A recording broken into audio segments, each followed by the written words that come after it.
Assalamualaikum warahmatullahi wabarakatuh. Sebelumnya perkenalkan, nama saya Intan Safitri dengan NPM 23412047 kelas akuntansi 23A. Di sini saya akan menjelaskan sebuah materi tentang manajemen modal kerja. Pertama, ada pengertian manajemen modal kerja. Manajemen modal kerja adalah suatu proses yang dilakukan untuk mengelola aktiva lancar, seperti aset yang dapat diuangkan dalam jangka pendek dan juga kewajiban lancar, yaitu utang yang harus dibayar dalam jangka pendek secara efisien. Tujuannya adalah untuk memastikan kelancaran operasional perusahaan dan juga menciptakan likuiditas yang cukup serta meminimalkan biaya yang berkaitan dengan pengelolaan modal kerja. Lanjut ke komponen modal kerja. Modal kerja terdiri dari dua komponen utama. Yang pertama ada aktiva lancar. Aset yang diharapkan dapat diuangkan atau habis masa manfaatnya dalam waktu kurang dari 1 tahun, seperti kas, piutang usaha, dan juga persediaan barang. Kemudian kewajiban lancar. Kewajiban yang harus dibayar dalam jangka waktu kurang dari 1 tahun, seperti utang usaha dan utang jangka pendek lainnya. Kemudian yang ketiga ada tujuan manajemen modal kerja. Pada tujuan ini yaitu menjaga likuiditas agar perusahaan dapat memenuhi kewajiban jangka pendeknya tanpa mengalami kesulitan keuangan. Kemudian meningkatkan profitabilitas.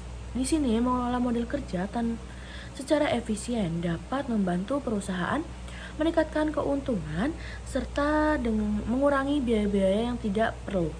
Kemudian mengoptimalkan penggunaan aset.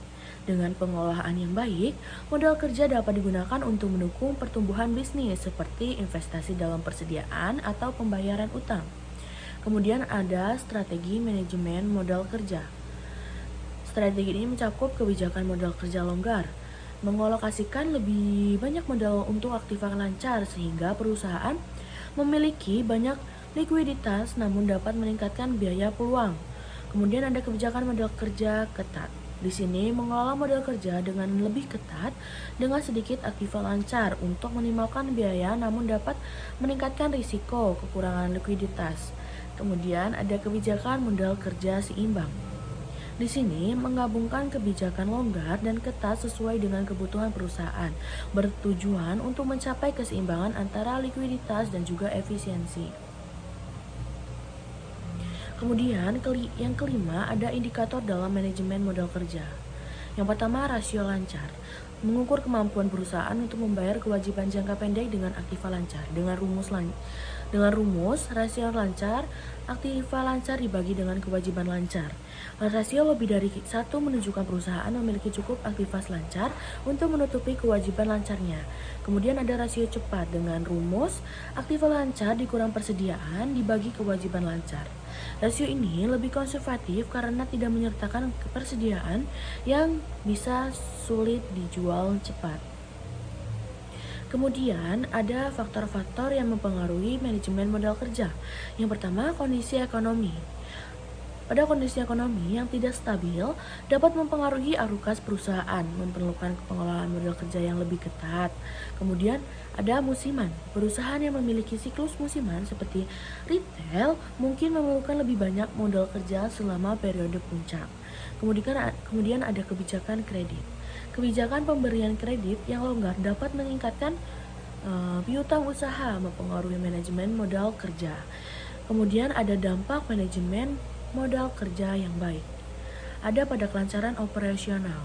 Dengan pengelolaan modal kerja yang baik, perusahaan dapat menghindari kesulitan keuangan yang dapat mengganggu operasionalnya. Kemudian ada mengurangi biaya keuangan. Di sini, manajemen yang efisien dapat mengurangi biaya bunga dari pinjaman jangka pendeknya. Kemudian ada peningkatan profitabilitas. Dalam pengelolaan yang tepat dapat menghasilkan lebih banyak keuntungan melalui efisiensi dalam penggunaan sumber daya. Jadi, dengan materi yang saya jelaskan dapat disimpulkan manajemen modal kerja yang efektif sangat penting untuk memastikan bahwa perusahaan dapat menjalankan operasi sehari-hari dengan lancar dan juga memenuhi kewajiban finansialnya dan juga mendukung pertumbuhannya. Pengelolaan modal kerja yang baik juga berkontribusi pada efisiensi finansial dan profitabilitas perusahaan secara keseluruhan. Baik, itu saja yang dapat saya jelaskan. Kurang lebihnya saya memohon maaf. Saya akhiri. Wassalamualaikum warahmatullahi wabarakatuh.